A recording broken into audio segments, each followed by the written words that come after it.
पाकिस्तान मुस्लिम league नून Spain के सदर हाजी असद हुसैन और जनरल सेक्रेटरी मियां इमरान साजिद की मुस्लिम लीग नून के कायद मियां मोहम्मद नवाज शरीफ से लंदन में मुलाकात। पार्टी अमूर समेत दीगर इशूज पर तबादला ख्याल हुआ। वफद ने मियां नवाज शरीफ को स्पेन में पार्टी की कारकर्दगी से आगाह किया। इस मौका पर बैरिस्टर अमजद मलिक और दीगर रहनुमा भी मौजूद थे। इस मौका पर मीडिया से गुफ्तगू करते हुए हाजी असद हुसैन और मियां इमरान साजिद ने कहा, मियां नवाज शरीफ के इरादे बुलंद हैं और पूरी दिल जमी के साथ दोबारा पाकिस्तानी अवाम की खिदमत के लिए पाकिस्तान जा रहे हैं। उन्होंने कहा कि खिदमत को वोट दो। आज मियाँ साहब से मिलकर बहुत खुशी महसूस हुई और उनके हौसले बहुत बुलंद हैं। इंशाल्लाह उनका जो नारा है वोट को इज़्ज़त दो, हम उनके साथ हैं और आइंदा भी इंशाल्लाह मुस्लिम लीग नून की हुकूमत होगी और मुल्क तरक्की के रास्ते पर गमज़ान होगा। आज हम मियाँ साहब से मिल के हैं। मेरा नाम मियाँ इमरान साजिद है।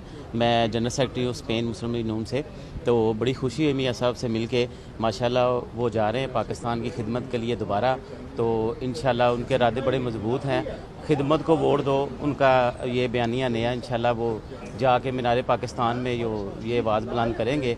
तो हमारी दरख्वास्त है पाकिस्तान 22 करोड़ 23 करोड़ अवाम से कि वो मियाँ मोहम्मद नवाज शरीफ का साथ दें ताकि पाकिस्तान फिर तरक्की की राह पे गामजन हो। मियां नवाज शरीफ पाकिस्तान उतरेंगे। हम पूरी पाकिस्तानी अवाम से अपील करते हैं कि मसाइल से निकलने का वाहिद हल मियां नवाज शरीफ की क़यादत पर एतमाद और वोट देने से मुमकिन होगा। Mumtaz Manzir Sohatra, UK and Europe 44 Spain.